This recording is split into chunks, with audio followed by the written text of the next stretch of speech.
I'm Fonzo. And I'm Eliza. And we're the co-host of Grown, a podcast from The Moth that shows we're never fully grown. Growing up feels like a phase that should end at some point, but does it ever really? Whether you're 16 or 26 or 86, you're gonna have to deal with family drama, your body, and the type of person you want to be. So why not put it all out in the open and go through it together? Join us every other week to deal with cringe, culture, and the courageous efforts of people like you to get grown. Start listening today. Follow Grown on Apple Podcasts, Spotify, or wherever you're listening right now. At some point mid-pandemic, inspired by a bout of existential malaise, I decided to do a values exercise. If you've never done this, it's where you sit down with a list of more than 100 values and try to boil it down to which ones are most meaningful to you. I came up with curiosity, connection, and self-improvement. The first two are self-explanatory, and the third speaks to a strong impulse I have to push myself to think in new ways, grow, and change. So you'd think all of this would make me a prime candidate for self-help books. And while I've read a handful, there's something about the genre that I've always found grating. And it wasn't until this week that I put my finger on just what that was. I decided to deepen my knowledge of self-help by picking up one of the genre's heavy hitters, Rhonda Byrne's 2006 book, The Secret, which centers on one big principle. And that principle can be summed up in 3 simple words. Thoughts become things. That's a clip from the documentary The Secret, which preceded the book. And I followed what Rhonda instructed me to do. I kept a gratitude journal, wrote some daily affirmations, and mocked up a vision board. But the deeper I got into the book, the more alarmed I became at its messaging. And I had an aha moment. One of the fatal flaws of this book is something I see echoed so often in self-help: the failure to acknowledge any of the systemic forces that shape our lives. I am open to learning new philosophies and ideas about how to live, but there must be a way on that path to acknowledge privilege and difference. This is Embodied. I'm Anita Rao. When I first understood The Secret, I was getting bills every day, and I thought, how do I turn this around? The law of attraction states that what you focus on, you will get. So I got a bank statement. I whited out the total, and I put a new total in there. I put exactly how much I wanted to see in the bank. So I thought, what if I just visualize checks coming in the mail? So I just visualize a bunch of checks coming in the mail. Within just 1 month, things started to change. And it is amazing. Today, I just get checks in the mail. That is another little taste of The Secret for y'all. And while the skeptic in me has a really hard time taking this man seriously, this book is a sensation. It is one of the best-selling self-help books of all time, championed by Oprah and so many others. I consider that the crown jewel of modern self-help books, the self-help book that, really brought us to this moment. That's Kristen Meinzer. She's a popular culture critic and podcast host who has been deeply immersed in self-help since 2017. In the podcast How to Be Fine, formerly known as By the Book, she and her friend Jolenta Greenberg documented themselves living by the rules of more than 50 self-help books. Everything from the 4 Agreements to Atomic Habits to the subtle art of not giving a fuck. But the very first book on their list was, you guessed it, The Secret. The first thing I noticed about the book early on was there's a lot of scientific language in the book, and there are a lot of people with scientific titles, people with PhDs from organizations that when I look them up aren't actually necessarily accredited universities. There is the law of attraction, which is always capitalized, capital L, capital A, and it explains that what energy we put out there is the energy we get back in the world, and that is scientifically proven true. Like attracts like, which I think is hilarious because any physicist knows actually that's not true. They actually repel each other. Like you can't put two positives together, so I think that's very funny. So that bugged me just from a scientific perspective. But Also, this idea that you got at, which is you can think positively as much as you want to, but that is not going to eliminate structural inequalities. You can think as positively as you want to, and that's not going to somehow protect you from hate crimes, for example. And so I took real issue with that. There's also the flip side of, all those positive things that you can get back. There's the negative. And so does the person who gets cancer, they didn't put enough positive thoughts out into the universe, so they invited the cancer? The person who survived the Holocaust, did they have to be in the concentration camp because they didn't think positively enough? And the book actually touches on this at one point and says, yes, that's what happened. Your thoughts weren't positive enough. Yeah, those were the moments where my jaw literally dropped. And I was like, is this book actually saying this? Like, this seems totally wild. But there's a lasting appeal that The Secret has, and there's a lasting appeal of a lot of these books. And I've been trying to think about, like, what is that? And with The Secret, I did feel like it did help me kind of pay attention to the tone and the character of my thoughts, which I think is helpful. Like, I learned that I'm really hard on myself and maybe I can be a little bit nicer. But I'm curious for you, as you've worked through some of these kind of big ones in the landscape, what are the ones that have stuck with you where you feel like, okay, there's actually something useful I'm taking away? Yeah, well, they're not all bad. Not all these books are bad. A lot of them are garbage, I'm just going to say frankly. And even doing my best to follow the rules of the heavy hitters, bad things still happen to me.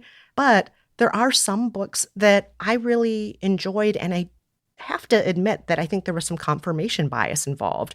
There was a book about committing random acts of kindness that made me so happy. It makes me happy to help an elderly person in my neighborhood cross the street or open the doors for people who have strollers.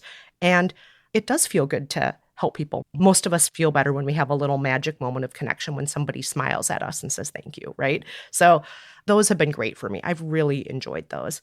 I've also enjoyed the books that say, go on a walk and listen to the birds and look at the leaves on the trees change color. But again, that's probably confirmation bias because I happen to already love taking my daily walk every day. And I really believe what makes one person happy isn't necessarily going to make somebody else happy out there.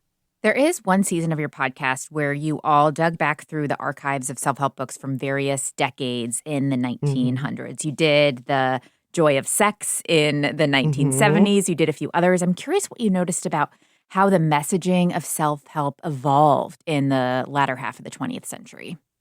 Oh, yes. Well, to answer that question, I should first mention what it was like at the beginning of the 20th century. It was very much still the Horatio Alger idea of especially in America, you can be anything you want to. And so at the beginning of the century, we saw a lot of books that were really about how to win friends and influence people, how to go out there and be the person you want to be and present as that in the world. And I found some of those books quite appealing, to be honest with you. But as we got later into the 20th century, some of the books started to be a little bit more edgy. As you mentioned, The Joy of Sex.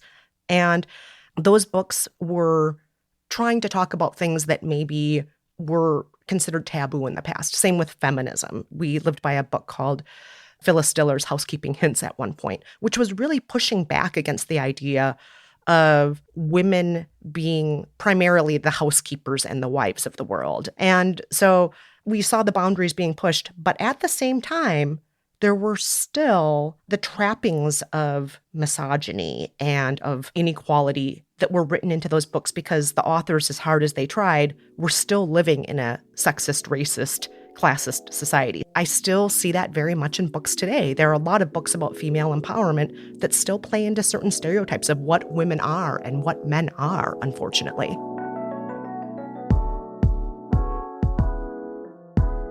For however much the self-help genre has or hasn't changed, what's definitely grown is an appetite for the content.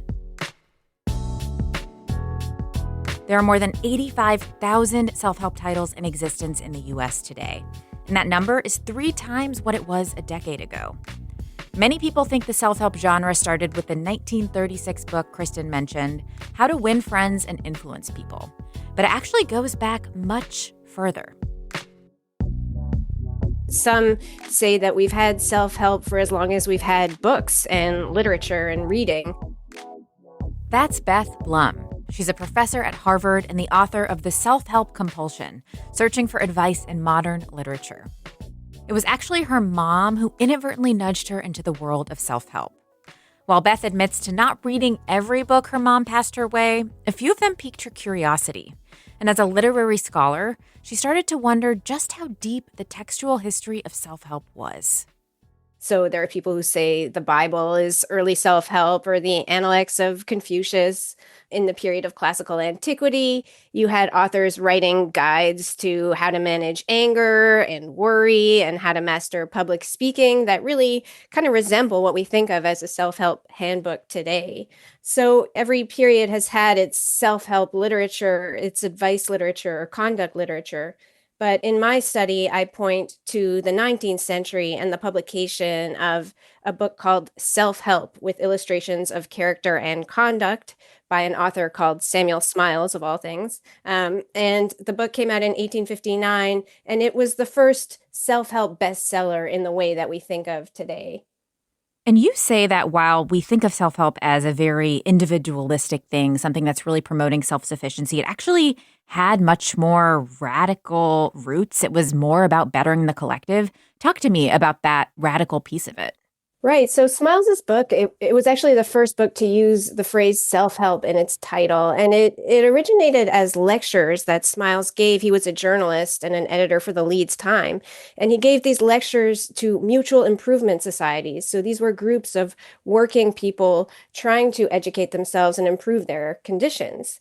And Smiles gave lectures kind of describing the biographies of different individuals throughout history who transcended their circumstances and beat the odds to become successes in their various professional fields. And when he saw the positive response to these lectures, Smiles realized their inspirational potential, and he decided to try to publish a book about them.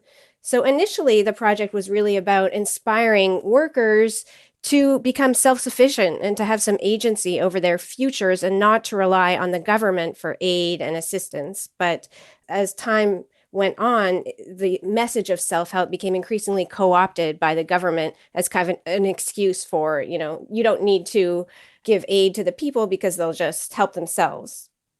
So this book in 1859 was really a watershed moment of realizing self-help could be a publishing sensation. It's not just novels that people want to read. It's books like this. And that kind of continued throughout the 1900s. And you say that self-help operates in waves. There's an action and then a reaction. I'd love for you to talk about the 1936 book we've been hearing about, How to Win Friends and Influence People by Dale Carnegie. What was that book reacting to, and what was the reaction to it? Yeah, I mean, that book was reacting to, I think, a feeling of economic precarity, the Great Depression. Carnegie, he has a reputation for advocating kind of manipulation and just being transactional in your dealings with people. But actually, what he says is, when you appreciate something about another person, when you recognize they're doing something well, just articulate that, verbalize it. He says, I'm not recommending flattery, I'm recommending sincere appreciation. And I think that's actually valuable advice, but the message of his title really becomes interpreted to mean, well, we should just devote our lives to pleasing other people, and we should just be sort of instrumental and careerist in all our dealings with people. And so following that group of self-help, you get another wave that's suggesting, well, instead of focusing on pleasing others, let's think about self-fulfillment. Let's think about what our own values are and kind of inner flourishing rather than just this other directedness of Carnegie's self-help ethic.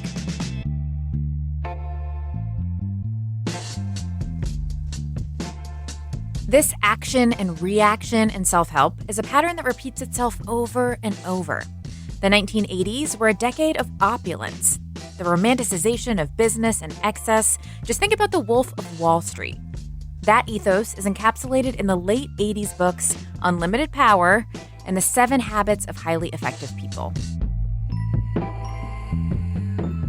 Then, in reaction to the intensity of the 80s, 90s self-help took a much softer, more introspective approach, with books like Eckhart Tolle's The Power of Now, A Guide to Spiritual Enlightenment. There are also themes that reemerge over time, like Stoicism, or focusing on the things that you can control. This philosophy is embedded in some of the most popular self-help books now, championed by folks like Tim Ferriss and Ryan Holiday. So we have a lot of content focused around thinking about you. But I was curious if there were any self-help books that echoed the more collective roots of this genre. I put the question to Kristen. Oh, yes, absolutely. There are books about community care rather than just self-care. And these are books that I like quite a bit because the fact is that oftentimes self-help books, they have us looking so internally. They have us looking at all the things that we could be doing better for ourselves. And sometimes the things that are making us unhappy aren't ourselves. There are bigger cultural and societal issues that working with others are going to help fix, way more than me saying a mantra every morning when I have my coffee. Beth, you are a literature scholar, and I'm curious about your perspective on kind of the stigma around self-help. I do feel like there is this kind of belief that like, oh, self-help is like the lesser kind of book, or it's like not as serious as, other kinds of literature. How do you think about that? Yeah, as a literature scholar, I'm fascinated by the form of self-help, particularly historically, and in suspending the intellectual impulse to come down really hard on the industry and put it down. And part of that, I think, is something that's sort of beautiful and valuable, which is thinking about what the wisdom of the past has to offer contemporary readers, thinking about how other people's experiences can be useful today, thinking about creating a community of readers and a kind of consolation through the printed book. All of these things are formally, I think, very interesting qualities of self-help that tend to get overlooked when we just think about its systemic elisions and blindnesses. We've talked about how what's trending in self-help is a reflection of the questions and anxieties of the contemporary moment. And I'm curious about if there are any self-help trends that you're looking out for in the future that could be a response to some of the cultural dialogue that we're having right now. Well, I think that today, most self-help is actually categorized under this broader rubric of mindfulness or wellness culture. And I think one's experience with self-help today is not about cracking open a self-help manual anymore. It's really just part of the atmosphere. It's about listening to podcasts. It's about encountering memes and just these snippets of self-help cliches, be in the present, finding your true self. They've become so pervasive that it's almost impossible to escape, but it's also impossible to identify when we are being influenced by self-help and when we're not. Yeah, the internet has really, really changed the game of self-help and how we get this information. I would love to end asking both of you to share, I guess, where you turn now when you maybe have that itch for self-help advice and the itch to kind of get some guidance or insight into something that you're working with. Is there a type of self-help that you turn to? Is there something else that you do instead? Kristen, I'll start with you. Well, after 10 seasons of living religiously by the rules of self-help books, I like to keep it a little bit lighter now. And if I want a little pick-me-up in self-help language, there are a few different Instagrams that I like to follow that, Viola Davis, for example, she always has positive, upbeat things to say where she's cheering for people. Rate My Dog, which is another channel, which is just celebrating like positivity and what is good about dogs and what is good about being alive in just tiny little snackable ways that are fun and remind us of what's good in us. And so, that's kind of my favorite place to find a little pick-me-up right now. How about you, Beth? Well, despite my skepticism towards its commercialization, I really do love Stoical philosophy. And when I'm very desperate, for instance, in the dark days of the pandemic, I would turn to the manual of Epictetus, the Greco-Roman. He was a former slave, and his student compiled all of his wisdom into a handbook. And I find it just a very grounding experience. It's all about kind of finding a sense of proportion. And he recommends kind of zooming out from your experience and looking down on it as if from above and putting everything in its place. And I just find it to be a really constructive experiment.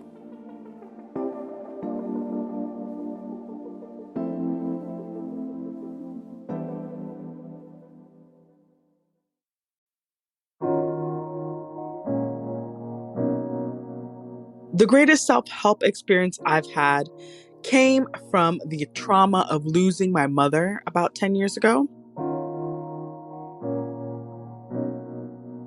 It brought my own mortality to the forefront of my mind and encouraged me to seek the self-care that I needed. Going to therapy, starting a new career, reflecting on behaviors and thoughts, going on long walks, practicing yoga, learning to meditate, and use breathing exercises. So I vividly recall a self-help experience that occurred during a particularly challenging time in my life. I was struggling with low self-esteem, a lack of direction, and a sense of being lost. So in my search for answers, I stumbled upon a timeless classic book known as How to Win Friends and Influence People by Dale Carnegie. I was immediately captivated by his practical advice and emphasis on building genuine relationships with others. As I consistently applied his principles, I noticed a remarkable shift in how people perceived and responded to me. I found myself engaging in more meaningful conversations, building stronger connections, and experiencing a newfound sense of confidence and self-worth.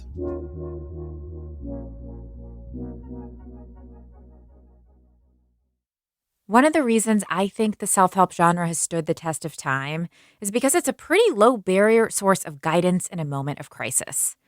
I genuinely find creativity-themed self-help books to be pretty motivating when I'm in a rut. Elizabeth Gilbert's Big Magic and Julia Cameron's The Artist's Way have been there for me when I really needed a dose of inspiration. It can be a nice brain break to let someone else tell you what to do or how to be.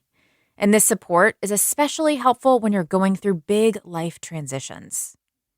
My best friend had gotten melanoma and passed very unexpectedly, but also I had come out of the closet as a lesbian and I was looking for love. So I quit my job and I dropped everything and moved to LA.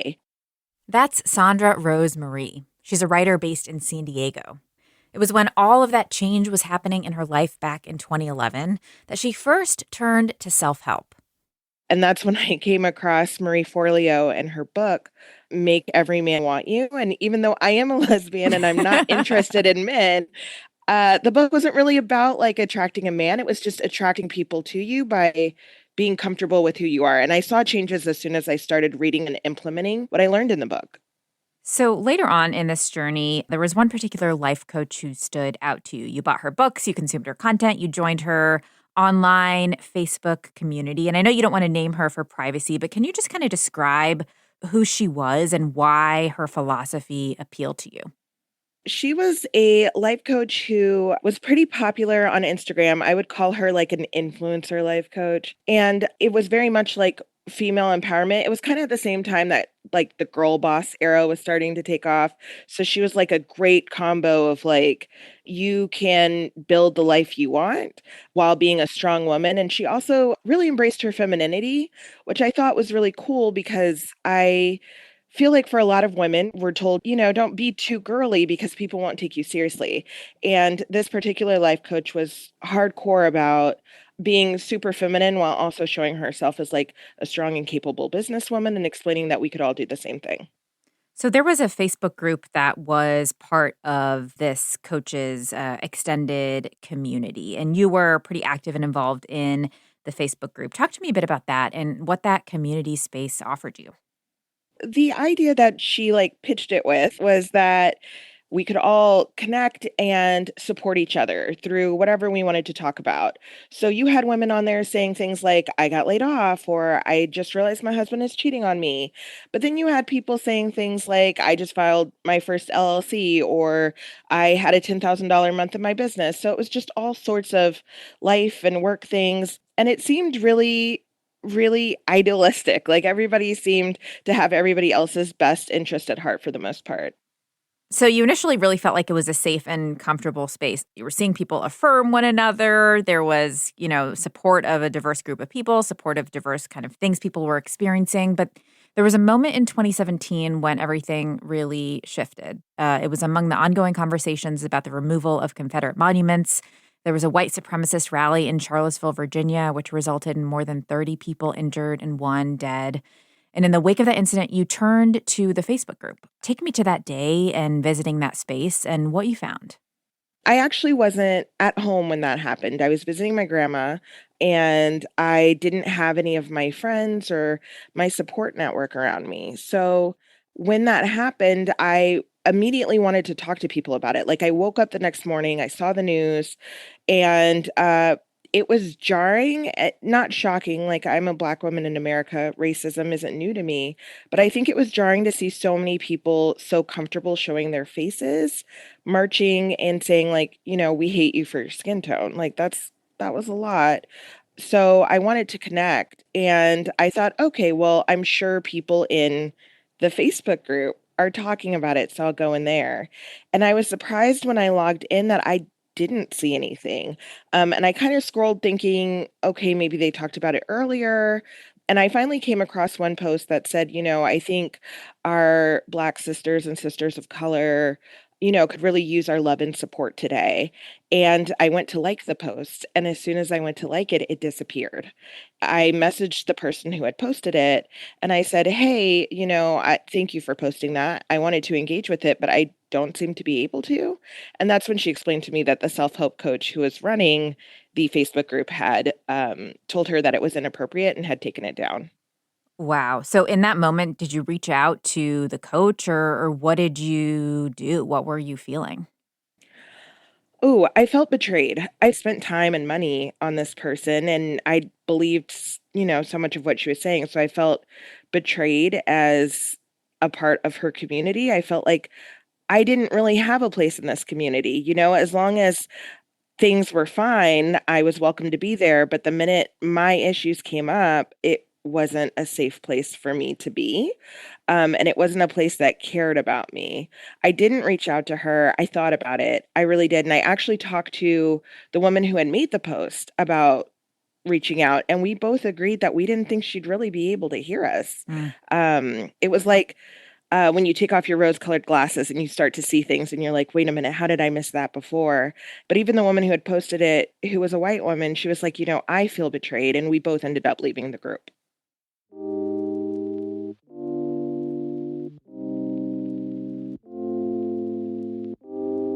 As Sondra stepped away from this group and took off her rose-colored glasses, she started to notice other examples of how leaders in the self-help space were failing their followers of color.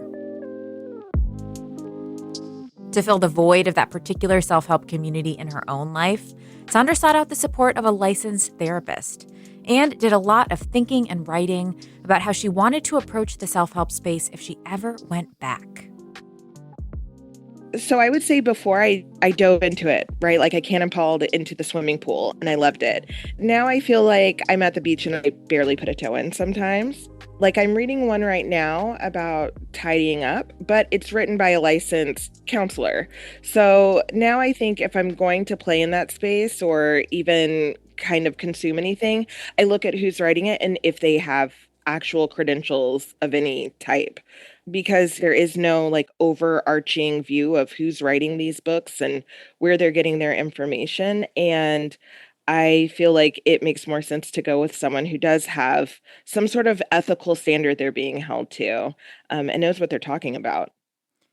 We've talked throughout the show about the tension between the very individualistic focus of a lot of self-help books and kind of the reality that we need to join as a collective to push back against some of these systemic forces, to really create change. How do you reckon with that tension in your own life and in your own readings of self-help? I feel like to some degree, self-help doesn't really talk about marginalized voices, right? So I'm Black, I'm a woman, and I'm a lesbian. And I feel like in some ways that frees me from having to feel like I need to totally follow anything I read in self-help, just because I'm so outside of the world that self-help creates, like the reality they're living in. And so I feel like for me, I have a really strong found family, and that's so big in the queer community. When it comes to self-help books, like we talk a lot about like what we're reading or whatever, and if there are any useful nuggets, those are shareable. But I don't take it as seriously as I used to. I trade with my friends and my found family more information on what I learned from my therapist than I do on what I read from self-help these days. Do you think that there is a way as a collective that we can push self-help to think deeper, to be kind of more systemic in its approach? Or do you think there's something kind of inherent to the nature of self-help that precludes that? I think that in order to push self-help to be there, we need to get to the level where it is more inclusive. There have to be more inclusive voices creating self-help. One thing that stood out to me from the beginning of my journey into reading self-help is that there weren't many books by people who looked anything like me. Like, not just Black, but even people of color. It was a lot of white faces. And so I think if we had more people of color writing, if we had more people of different lived realities, like physical and mental abilities, neurodivergence or queer people, I think that would make a huge difference.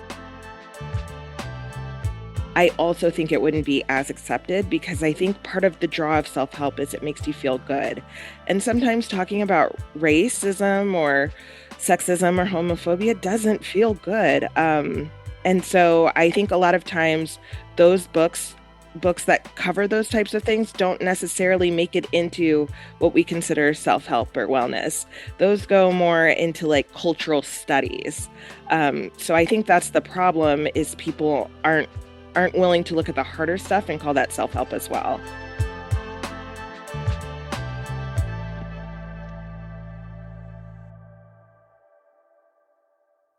I love the question Sondra raised in that answer. And my conversation with her left me with a lot to think about. If we're only turning to the self-help books that comfortably challenge us, how much are we really going to grow? Is there space in this genre for work that can help us bridge the gap between individual betterment and social change? If you have any book recommendations for content in the self-help genre that you think really goes into these questions, hit us up. We would love to hear from you. As we close out, I want to leave you with thoughts from two people who've been wrestling with the limitations of self-help in their own lives. A former self-help guru and someone who lived by the rules of a self-help book each month for an entire year. I was 19 when I became a part of the spiritual community or self-help community. I didn't have any comparison to how the world works, and I was easily impressed. And now when I look back at many of the teachers I met, there's a lot of good teachings in the self-help industry and the spirituality. But unfortunately, I also feel that often gives a great space for the egos of the spiritual teachers to hide behind. So I think the main takeaway for me was that there are good teachings, but you shouldn't just take in the whole thing without any second thoughts.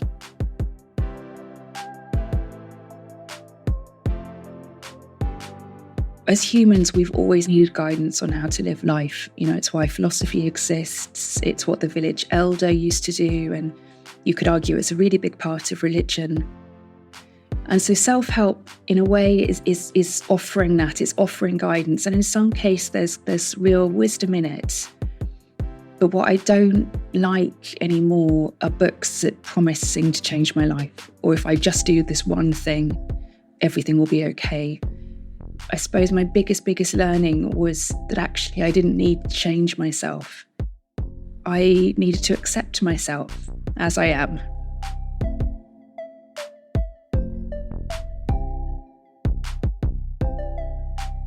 Embodied is a production of North Carolina Public Radio WUNC, a listener-supported station. If you want to lend your support to this podcast, consider a contribution at WUNC.org now. You can find out more about all of the guests we talked to in the show notes of this episode. And a special thanks to everyone who contributed to the show, including Oludera Adio, Blake Randall, Rokas Leonavicius, and Mary Ann Power. We appreciate your contributions. This episode was produced by Paige Miranda and edited by Kaya Finlay. Gabriella Glick also produces for our show. Skylar Chadwick is our intern, and Jenny Lawson is our sound engineer. Amanda Magnus is our regular editor, and Quilla wrote our theme music. Thanks also to Sean Rue for his technical support.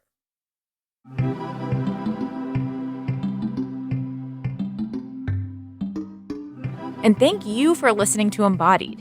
And happy 2024. We would love to hear from you as we kick off this new year of the show. What topics do you want us to talk about? What questions do you want to hear explored on Embodied? Leave us a voicemail or send us an email.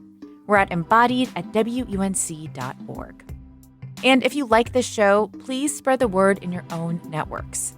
Word of mouth recommendations are the best way to support this podcast. Until next time, I'm Anita Rao, taking on the taboo with you.